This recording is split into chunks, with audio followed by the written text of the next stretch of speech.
un primer día de la semana, que es como comenzamos la semana los que creemos, recordando al Señor Jesús. No terminamos la semana cansados, recordando al Señor Jesús. Que de repente alguien puede decir, estoy muy cansado por ir a la iglesia. Pero ¿cómo si la semana está recién empezando?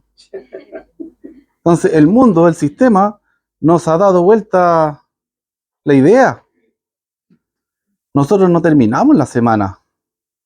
Empezamos la semana presentándonos al Señor, ¿no es cierto? Y encomendando la misma a Él. Entonces, no hay excusa. No hay excusa. El mundo dio vuelta a las cosas. Nosotros vamos en la dirección correcta. Estamos empezando la semana. Así que, ¿cómo están? Bien, descansaditos, ¿no es cierto? Etcétera. Porque recién mañana empieza otra semana laboral. Lo que se llaman días hábiles. Son días hábiles. Entonces, imagínense si está cansado hoy día y mañana recién empieza la semana de trabajo. ¿No es muy contradictoria esa excusa? O ese motivo de que no, estoy muy cansado para ir a la iglesia. Pero ¿cómo si voy a tener que ir 5 días a trabajar? Se acabó lo que es el fin de semana. Bueno, ¿de qué vamos a hablar hoy día? Un tema que apunta o aborda lo que es compartir la palabra a otros. Bien, y básicamente, ¿en qué dirección va? En la dirección de que se ha romantizado mucho el tema de Dios, como Dios es amor, como Dios es compasivo, misericordioso. En pocas palabras, la gente que no conoce a Dios piensa que todos se van a salvar. No importa lo que yo haga, voy a ir al cielo, porque Dios es bueno, porque Dios es benigno, porque Dios es misericordioso. Entonces, es imposible que Dios me envíe al infierno, que me castigue. Es imposible que Dios me aparte de Él eternamente. Pero vamos a comenzar con Juan capítulo 3. Y no es Dios el que va a hacer eso. Somos nosotros mismos los que nos vamos a hacer eso. Bien conocido el pasaje donde la Escritura revela que el infierno fue hecho para el diablo y sus ángeles, no para los humanos. Es ahora que Él hizo con sus manos, con todo su amor, conforme a su imagen y semejanza. El propósito por el cual Él creó a la humanidad es otro. Es otro. Pero tristemente, van a haber personas que van a seguir los mismos pasos que Satanás. Y van a también recibir las mismas consecuencias, obviamente. Obviamente. Mire, vamos a ir a este pasaje bien conocido, pero que yo siempre insisto en que es conocido, pero los primeros 2 versículos nomás. Capítulo 3 completo es una conversación. Es la conversación nocturna, ¿verdad?, de Jesús con Nicodemo. Es una conversación completa, capítulo 3 completo, desde el versículo 1. Dice, versículo 1, por ejemplo, había un hombre de los fariseos que se llamaba Nicodemo, un principal entre los judíos. Este vino a Jesús de noche. Y comienzan a conversar. Aquí ya en el versículo 3 comienza a hablar Jesús. De cierto te digo que el que no naciere de nuevo no puede ver el reino de los cielos. Empiezan una dinámica, a hablar de qué? Del reino de los cielos. Y fíjese que aquí dice, no puede ver el reino de los cielos. Todos sabemos la historia de Moisés, cómo él trabajó 40 años guiando a un pueblo testarudo, desordenado, porfiado, y al final él no pudo entrar en esa tierra prometida, pero Dios le permitió verla, el primero en verla. Él lo llevó y le mostró la tierra, el primero en verla, aunque no entró, pero fue el primero en verla. Pero ¿qué dice aquí Jesús del reino de los cielos? Ya no hablando de un territorio, de un lugar físico, porque la tierra prometida para Israel, la descendencia de Abraham, era un lugar físico. Para la iglesia, el pueblo de Dios, establecido por el Hijo de Dios Jesucristo, la tierra prometida es el cielo, es el reino de Dios. ¿Y qué declara él? Que el que no nace de nuevo, ni siquiera lo va a poder ver. Nunca va a saber siquiera cómo era. Por lo menos Moisés tuvo ese alivio, esa consolación de ver. Imagínense lo terrible. Y así continúan hablando. Nuevamente Jesús en el versículo 5 dice: de cierto te digo que el que no naciere de agua y de espíritu no puede entrar en el reino de Dios. Lo nacido de carne, carne es, y lo nacido del espíritu, espíritu es. Nos habla el Señor de que hay dos nacimientos. El nacido de carne, ¿no es cierto? El nacido de carne. Y nos devolvemos un poquito al capítulo 1 de Juan.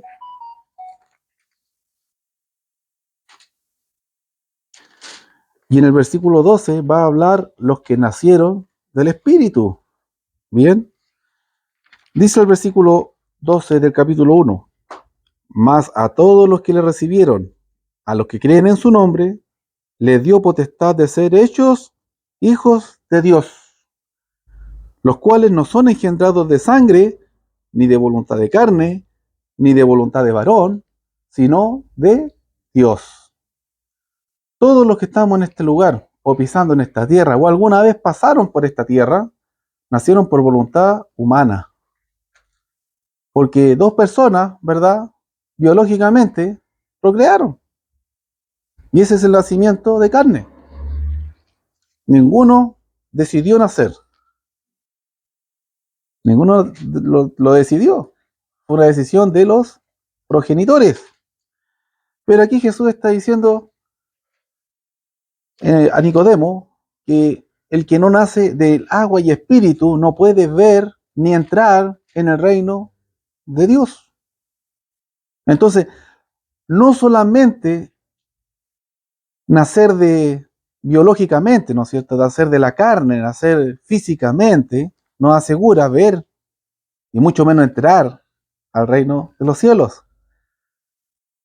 El mismo versículo 12 del capítulo 1. A los que le recibieron, es decir, a los que ya habían nacido biológicamente, físicamente, a ellos, los que creen en su nombre, les dio potestad de ser hechos hijos de Dios, un nuevo nacimiento.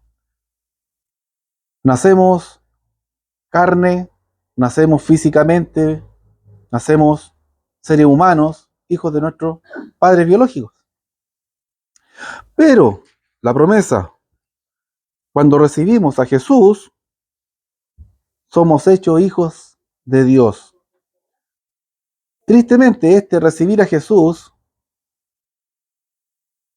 se entiende tan ambiguamente que muchas personas piensan que por simpatizar con Jesús ya nacieron del Espíritu.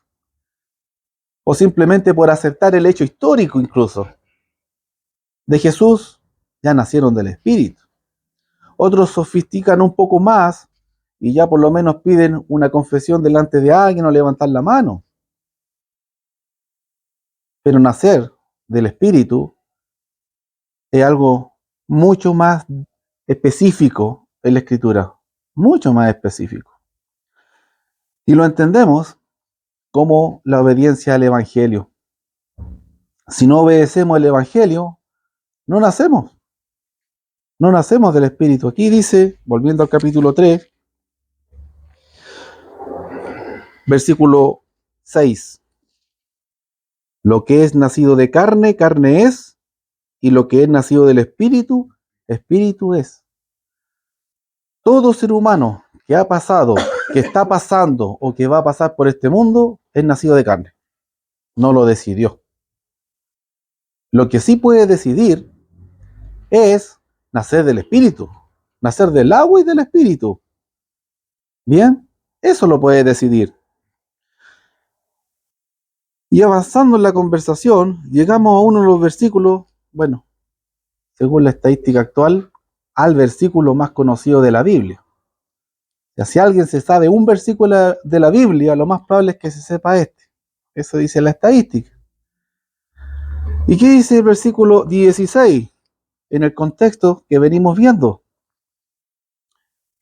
Porque de tal manera amó Dios al mundo, que ha dado a su Hijo unigénito, para que todo aquel que en él cree no se pierda, mas tenga vida eterna. Hay un propósito por el cual el Padre envió a su Hijo unigénito. Hay un propósito, pero no es un propósito impuesto, lo vamos a ver. Para que todo aquel que en él cree no se pierda, mas tenga vida eterna. Ahí está el propósito, por el cual el Padre amó tanto al mundo que envió a su Hijo. Continuemos. Porque no envió Dios a su Hijo al mundo para condenar al mundo, sino para que el mundo sea salvo por él. Eso es lo más conocido. Aunque entendemos que el capítulo completo es una conversación y empieza en el 1 y termina en el 36, es todo. Pero si nos quedamos con solamente esos dos versículos, no es raro que muchas personas piensen que no, yo creo en mi Señor, que Él vino a este mundo y que Él obra por mí, etcétera, y me voy a salvar. Si nos quedamos con solamente esos dos versículos, no es raro que todas las personas piensen que al morir se van a ir al cielo, porque son dos versículos solamente. Es una idea descontextualizada. Hay que seguir leyendo por lo menos hasta el 21. Por lo menos démonos el trabajo de leer 6 versículos. Así, no lea los 36 si no quiere, es mucho. Lea por lo menos 6. Lea por lo menos un párrafo, una idea completa. Una oración larga realmente. Aquí dice, versículo 18. El que en él cree no es condenado. Ahí hay olor a algo. ¿Lo huele? El que en él cree, condición. El que en él cree no es condenado. Pero ahí está dejando una puerta abierta para lo que va a decir a continuación. Pero el que no cree ya ha sido condenado. El que no cree ya ha sido condenado porque no ha creído en el nombre del unigénito Hijo de Dios. Es decir, en la libertad de cada uno está el poder hacer realidad el deseo del Padre Celestial al mandar a su Hijo a este mundo. Dios no va a meter al cielo a la fuerza a nadie. A nadie. Suficiente y más que suficiente hizo con mandar a su propio Hijo a este mundo, ¿verdad? Y continúa, versículo 19. Y esta es la condenación. Fíjese, esta es la condenación del mundo. ¿Por qué si Cristo ya vino a este mundo hace 2000 años? ¿Por qué hay gente que no se está reconciliando con Dios? ¿Por qué si Cristo ya murió en la cruz hace 2000 años? ¿Por qué todavía hay personas que en vez de sellar su destino eterno con Dios en la eternidad, lo están sellando excluidos de su presencia eternamente? ¿Por qué? Aquí está la respuesta. Esta es la condenación, que la luz, Cristo, ¿verdad?, vino al mundo y los hombres amaron más las tinieblas que la luz porque sus obras eran malas. Entonces, cuando nacemos biológicamente y vivimos en este mundo un tiempo, nos encariñamos, nos acostumbramos y podemos incluso llegar a amar las cosas del mundo y abrazar las cosas del mundo, aunque sabemos que son temporales. Pero hay personas que cuando van a morir están más preocupadas de la riqueza que no se pueden llevar que de morir, de que van a morir. Están más preocupadas del dinero que no alcanzaron a ocupar o disfrutar, o qué van a hacer con mi dinero. Estamos preocupados de eso. Realmente las personas aman este mundo, aman sus logros, sus metas cumplidas, ¿no es cierto? Pero dejan de lado amar a Dios. Ese es el problema. Y aquí agrega que sus obras eran malas. Es decir, el tema está en el corazón. Nuestro corazón, por naturaleza, es maligno. Nacemos como lindos angelitos, sin pecado. A este mundo Dios nos envía un pecador, un recién nacido, una persona sin pecado, santa, pura. Y hasta un par de años eso le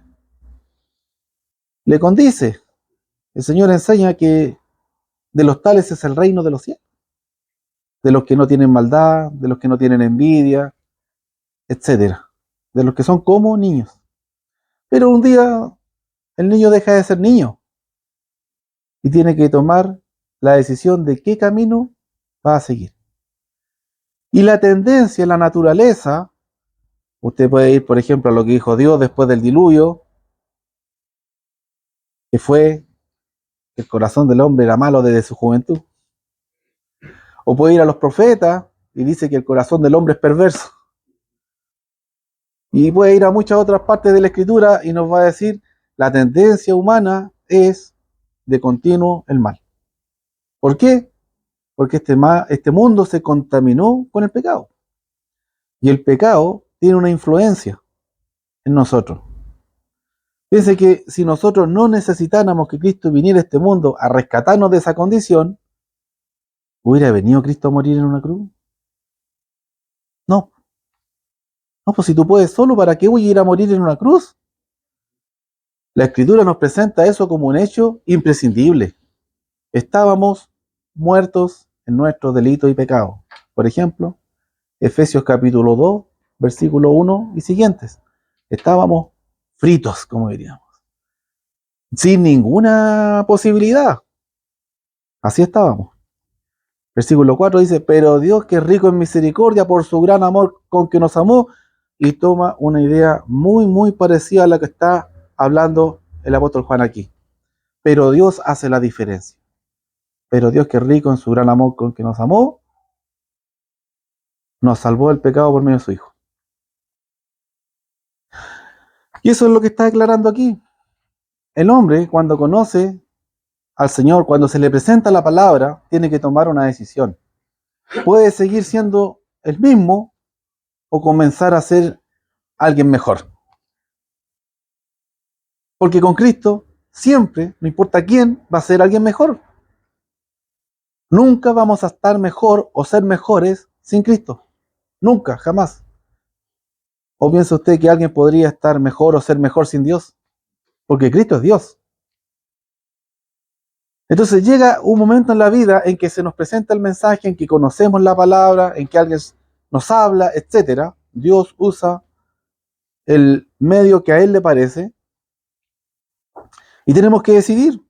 Y si nuestras obras son malas y nos aferramos a esas obras, ¿qué va a pasar? Vamos a seguir haciéndolas. No nos sirvió de nada a nosotros, con esa actitud, que Cristo muriera en la cruz. Y así continúa diciendo, versículo 20, porque todo aquel que hace lo malo aborrece la luz y no viene a la luz para que sus obras no sean reprendidas. Más, y aquí hace el contraste. Ponga mucha atención en el contraste, porque este es un contraste con promesa. Dice, más el que practica la verdad viene a la luz para que sea manifiesto que sus obras son hechas en Dios. Sus obras son hechas en Dios. ¿Es suficiente para yo o alguien sea salvo que Cristo haya muerto en la cruz? No. El sacrificio fue suficiente. ¿Para qué? Para darme una oportunidad real. Para darme un acceso que no existía. Pero si yo no paso por esa puerta, sigo estando afuera. No es suficiente con que la puerta esté abierta. Yo tengo que pasar por esa puerta que es Cristo. Bien dicho, Cristo siendo nuestro puente para pasar de la perdición a la salvación. Pero si yo no paso por ese puente, sigo en perdición. Por más que piense que es verdad, o esté de acuerdo, o lo que sea. Si sigo practicando malas obras, me condeno. Aquí es la condenación. La condenación es que la luz vino al mundo, pero los hombres amaron más las tinieblas.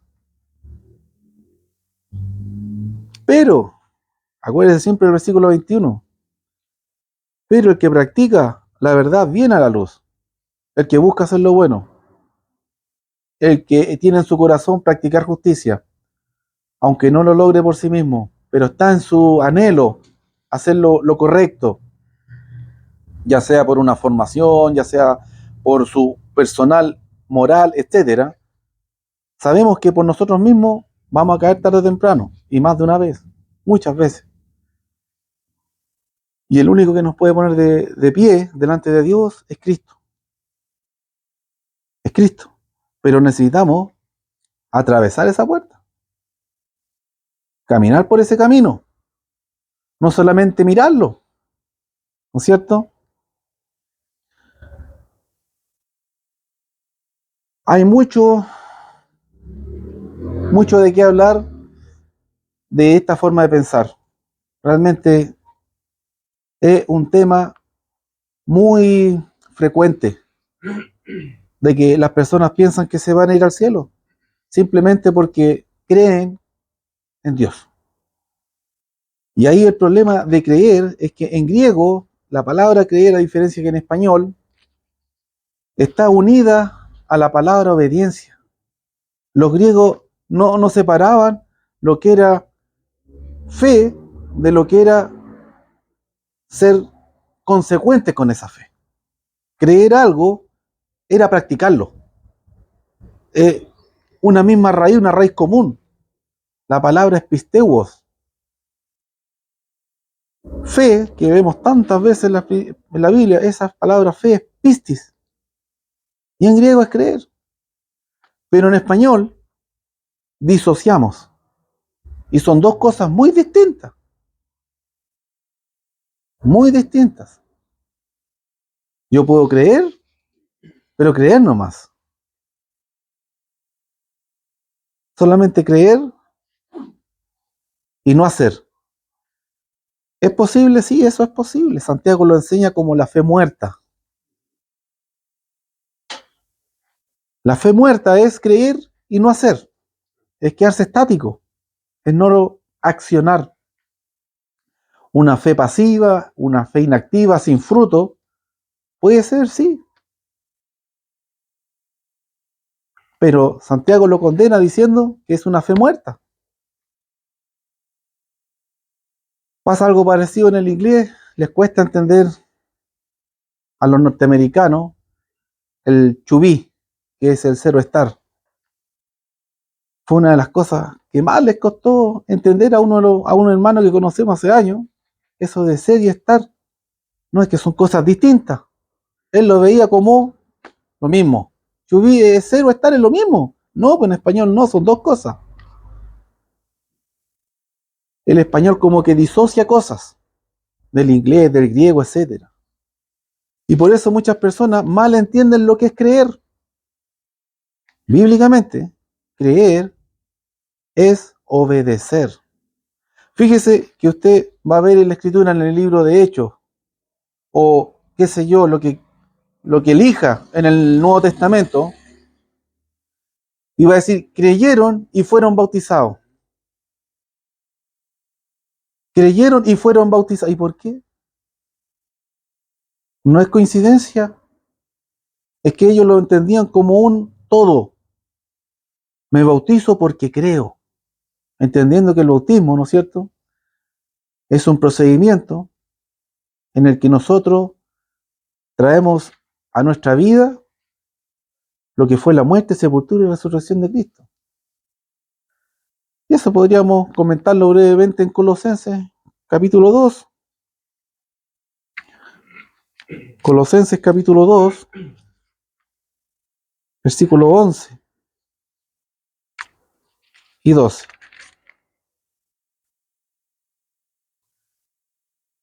Porque cuando Cristo está hablando de que hay un nacimiento biológico y ese no salva a nadie, pero hay un nacimiento del agua y del espíritu, no está hablando de otra cosa que de ser bautizado en su nombre. Creer en su nombre es ser bautizado en su nombre. Es una sola, es una unidad, es un paquete. No son dos cosas. Fíjese, Juan 1:12 lo estuvimos viendo. Los que creen les dio potestad de ser hechos hijos de Dios. Pero usted para ser hijo de, ¿qué tiene que hacer primero? Nacer. Entonces creer está asociado a nacer. Después hablando con Nicodemo le dice, el que no naciere del agua y del espíritu no puede entrar en el reino de Dios, ni siquiera verlo. Tiene que nacer, nacer, nacer, nacer, nacer. Y esa es la figura del bautismo bíblico. Y hay muchas prácticas que son humanas en cuanto a esto, pero la Biblia es clara. Y el griego mismo es claro de lo que es el bautismo.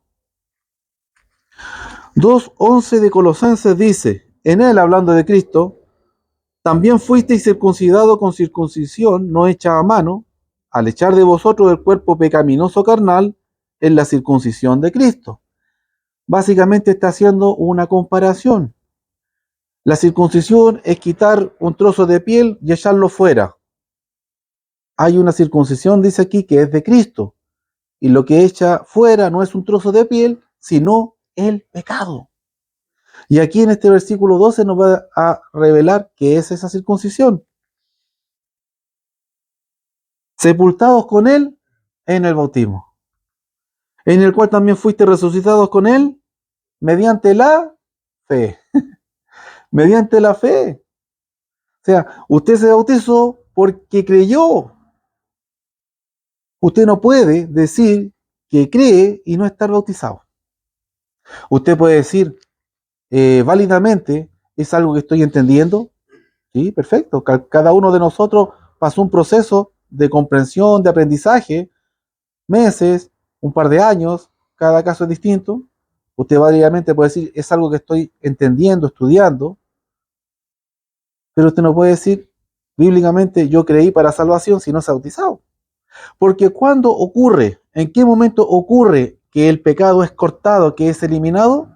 Y aquí está el versículo 12, lo voy a leer de nuevo. Sepultados con él en el bautismo, en el cual también fuiste resucitados con él, mediante la fe en el poder de Dios que le levantó de los muertos. Es un proceso que ocurre solamente cuando somos bautizados. ¿Para qué vamos a citar Hechos 2:38, por ejemplo? Es un versículo que conocemos mucho, muy, muy citado. Pero sí es interesante, por ejemplo, devolvernos a Romanos 6. Romanos 6 es espectacular. El mismo autor de Colosenses le escribe a los romanos, pasado de Hechos, Hechos viene Romano, capítulo 6.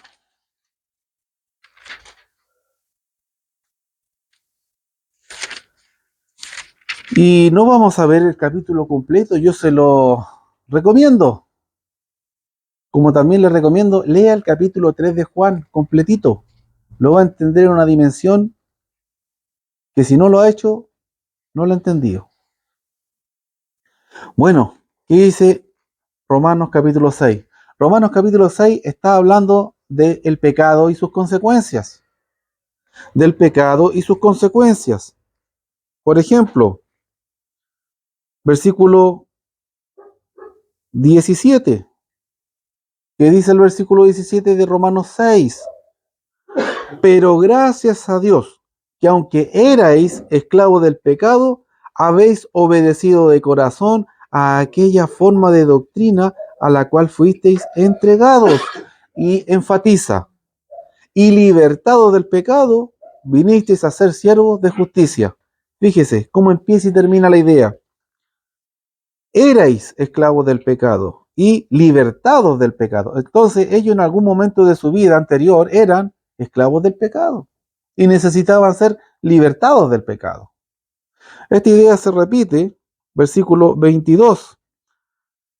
Mas, ahora que habéis sido libertados del pecado y hechos siervos de Dios, tenéis por vuestro fruto la santificación y como fin la vida eterna. Entonces, para tener como fin la vida eterna, necesitamos haber sido libertados del pecado para constituirnos en siervos de justicia o hijos de Dios, como dice Juan 1:12. ¿Y cuándo ocurre esto? Nuevamente, como vimos en Colosenses, ¿cómo comienza el capítulo? Porque esto es todo el desarrollo de cómo empieza el capítulo. Fíjese el versículo 4, también muy conocido.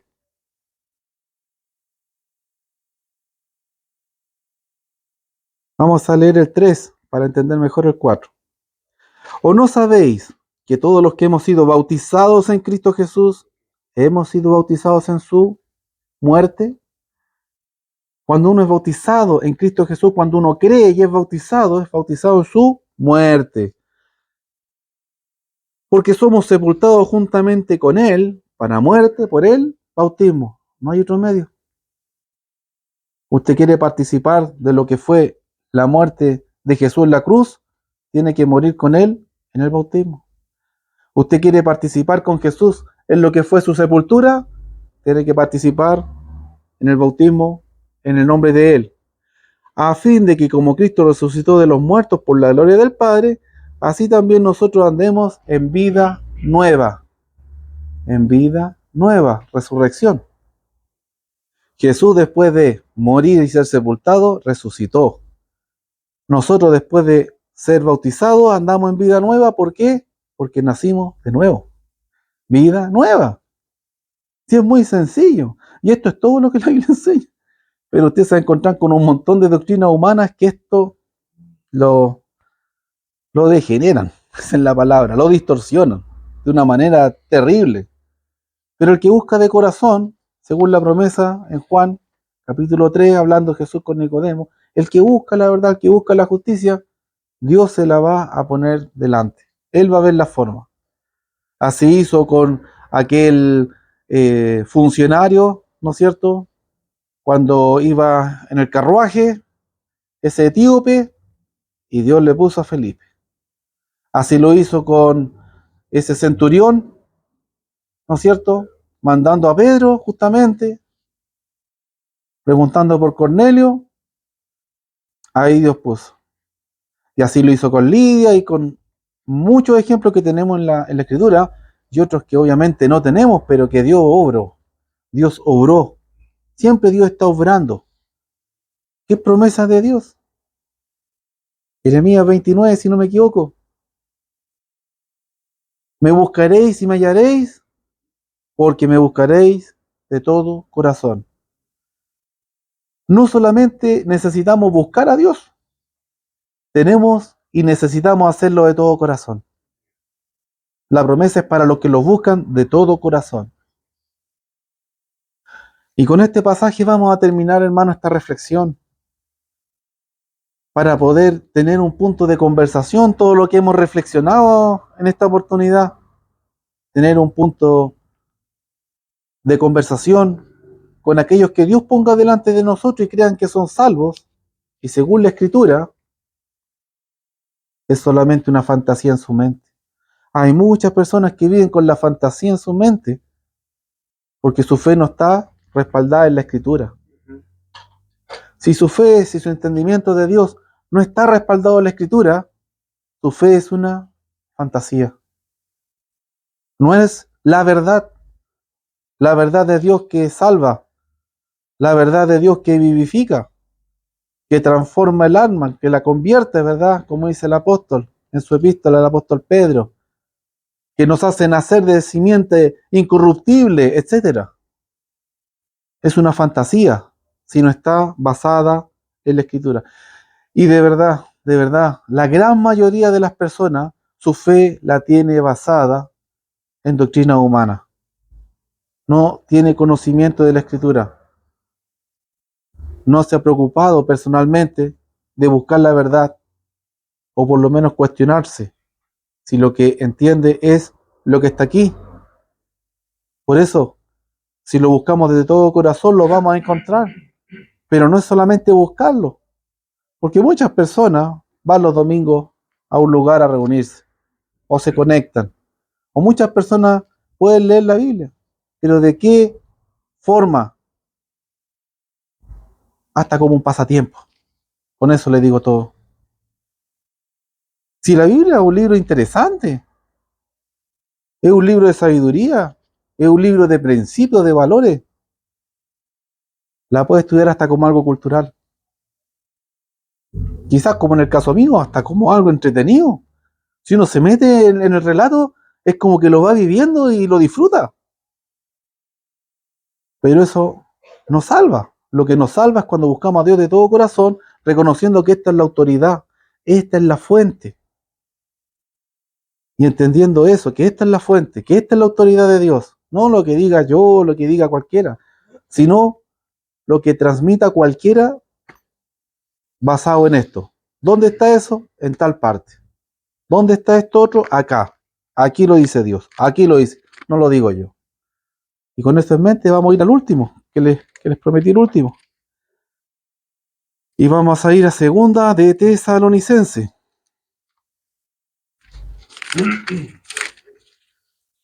Segunda de Tesalonicenses.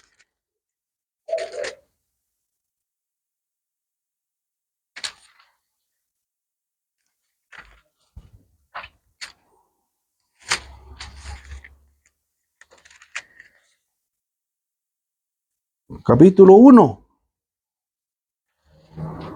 Y vamos a ver solamente del versículo 5 en adelante. Vamos a leer del 5 al 10. Yo les dejo de tarea, lea el capítulo completo. Siempre lea el capítulo completo para entender el contexto, al menos el capítulo. ¿Qué nos dice la palabra? Fíjese. Estas son palabras de Dios a través de un siervo de Él. No son tradiciones, no son costumbres, no son convicciones de una persona o convicciones personales. Esto no son ideologías humanas, porque estamos llenos de filosofías, pero la palabra de Dios permanece para siempre. La palabra de Dios es eterna. Y cuando estemos delante de Dios, esto es lo único que nos va a juzgar, su palabra. Son palabras de Jesús. Mis palabras van a juzgar al mundo. Ni siquiera Jesús va a tener que hablar. Pero si mira, estaba todo escrito. ¿Qué hiciste tú? Entonces, derecha o izquierda. ¿Te conozco o no te conozco? ¿Excluido o acogido eternamente en el cielo? ¿Accede o ni siquiera puede ver el reino? Dice la palabra, esto es demostración del justo juicio de Dios, para que seáis tenidos por dignos del reino de Dios. Ser tenidos por dignos del reino de Dios, por el cual asimismo padecéis. Aquí hay hermanos que están padeciendo por causa del reino. ¿Y qué dice el autor? Para que sean dignos. De repente no nos gusta sufrir, no nos gusta pasar cosas incómodas. No podemos demostrar qué tan dignos somos.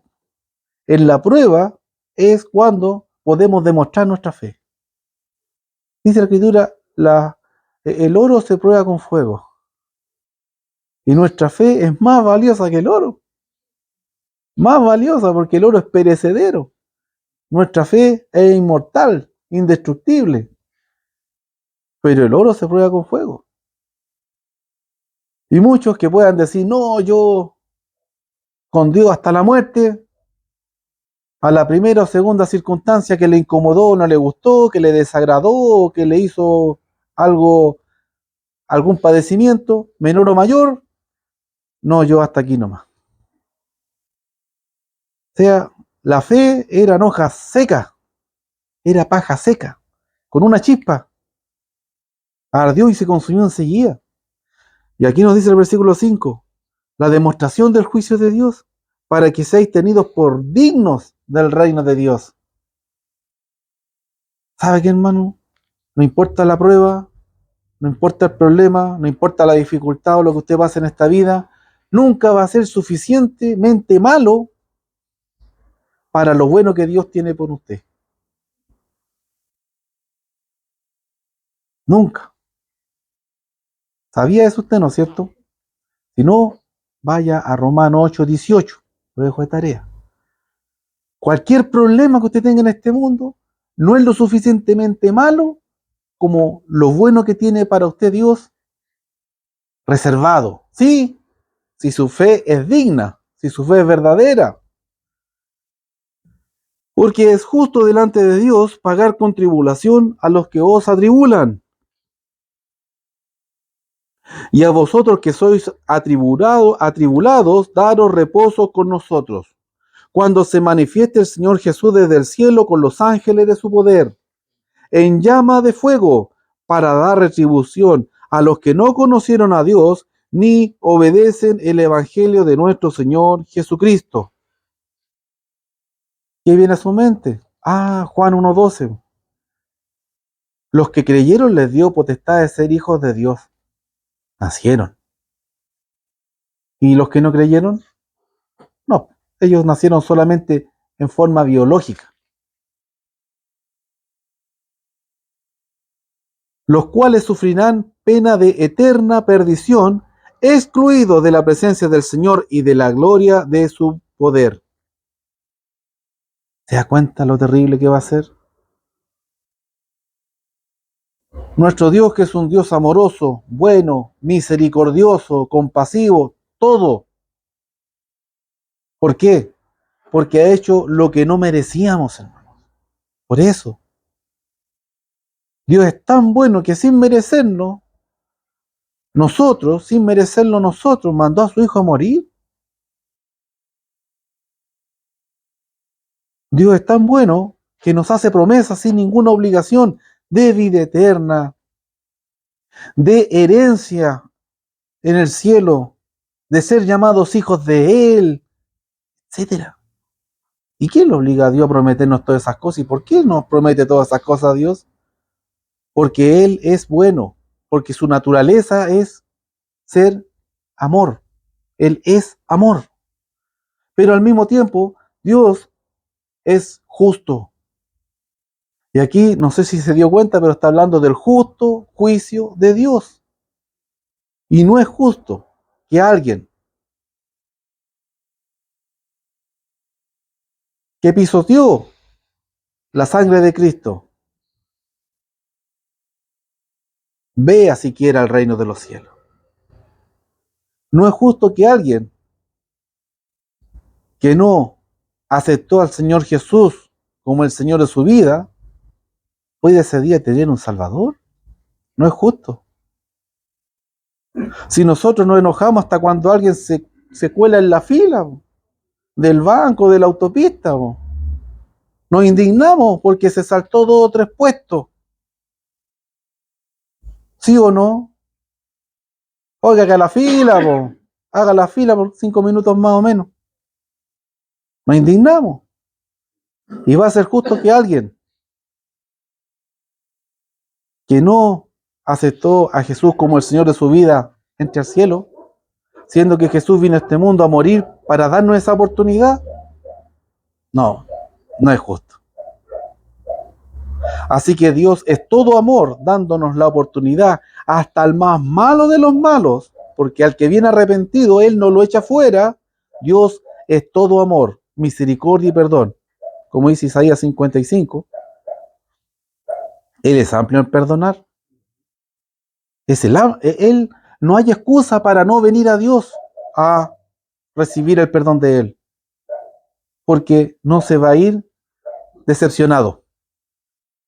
No hay un motivo para no ir a Dios buscando su perdón, porque la sangre de Cristo puede perdonar cualquier pecado. No hay excusa. Pero va a llegar el día en que el tiempo se acaba y vamos a estar delante de Dios y vamos a ser juzgados por haber o no obedecido el Evangelio, por haber o no obedecido el bautismo de la muerte, sepultura y resurrección de Cristo. Le dijo al endemoniado, a ese gadareno, anda y cuéntale a los tuyos Las maravillas que ha hecho el Señor contigo. Imagínense si el Señor fuera pasando por afuera. Nosotros tenemos que transportarnos en el tiempo y estuviéramos en los lugares por donde pasó el Señor y lo viéramos pasar y creyéramos como ahora, lo seguiríamos. ¿Pero qué le diría el Señor a usted ahora? No, no quiero que me siga. Tú ya me conoces. Nosotros vamos a estar eternamente en la casa de mi Padre. Yo quiero que tú vayas y le compartas a los tuyos las maravillas que el Señor ha hecho contigo. Eso le diría el Señor y eso le está diciendo el Señor ahora. A ese familiar, a ese amigo, a ese compañero de trabajo, a ese vecino que usted tiene llegada. Porque hay personas que no tenemos llegada. Pero tenemos que preocuparnos de quiénes, de los que el Señor pone para nosotros ser un puente para con el Señor, llevarlo a Cristo. Eso es lo que le está diciendo el Señor a usted y a mí, a nosotros, a todos. Anda y cuenta las maravillas que el Señor ha hecho contigo. Algunos te van a creer, otros se van a burlar, algunos te van a rechazar, a otros no les va a importar. Uno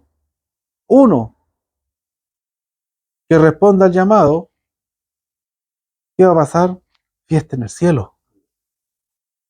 Fiesta en el cielo, dice la Escritura. Por un alma que se arrepiente. ¿Cuántas fiestas vamos a lograr esta semana, hermano? ¿O el mes? No, vamos a decir el año, es mucho. Pongamos una meta realizable. Yo lo invito en este momento, hermano. No se va de aquí usted. Y no termine de predicar, aunque esté todo el día. Ponga en su mente y en su corazón al menos, mire, una persona en este momento. Una. Si quiere poner dos o tres, bien, mejor. Pero no se vaya en este momento sin poner en su corazón y mente a una persona que está en su vida. Una persona que el día de mañana quizás no esté. O quizás usted no esté. Po. Y el día del juicio le va a decir el Señor a quién. A esa persona. Oye, pero si nadie me habló del Señor a mí. Sí, es que Juanito no hizo la pega. Juanito, ven para acá. Los dos para afuera posiblemente. Eso lo hemos hablado, hermano. Si no somos los atalayas que Dios no ha nombrado como atalayas, si no hacemos la pega, demandará la sangre del que se pierda el Señor. Tenemos que temblar ante ello. Nadie se puede ir al infierno de los que conocemos nosotros porque nosotros no le hablamos. Si se van todos al infierno porque tomaron la decisión de rechazar el mensaje, lamentable. Pero no por no haberle hablado nosotros. Ya tienen su mente y en su corazón a esa persona, ¿no es cierto? O a esas personas. Bien, que Satanás no la arrebate de ahí y póngase a trabajar en eso. Vaya en esa dirección. Que Dios ponga sabiduría en cada uno de ustedes y en mí para hablarle a otros. Hay distintos recursos, hay distintos medios. Yo, por ejemplo, mandé a hacer un timbre. Entonces, cuando conozco a alguien y no hay mucho tiempo, ¡pam! Le marco en la agenda lo que ande trayendo. ¡Pam! Ahí están mis datos, chao. O se me ocurrió cortar y pegarlo en papelitos así. ¿Ve? Se los puedo dejar a cada uno. De repente hay hermanos que dicen, es que yo sé poco de la palabra. Bueno, háblele lo que sabe. Lo que usted sabe fue suficiente para que usted creyera o no. Entonces puede ser suficiente para que también otro crea. Y si encuentra que es poquito lo que sabe, bueno, dé el puntapié y dele esta tarjeta o los datos del hermano o de cualquier otro hermano para que podamos compartir este mensaje tan grande que tenemos del Señor. El único mensaje que trasciende a este plano terrenal. Que Dios bendiga a su iglesia y su mensaje y que este mensaje el Señor lo haga vida en nosotros. Amén. Amén.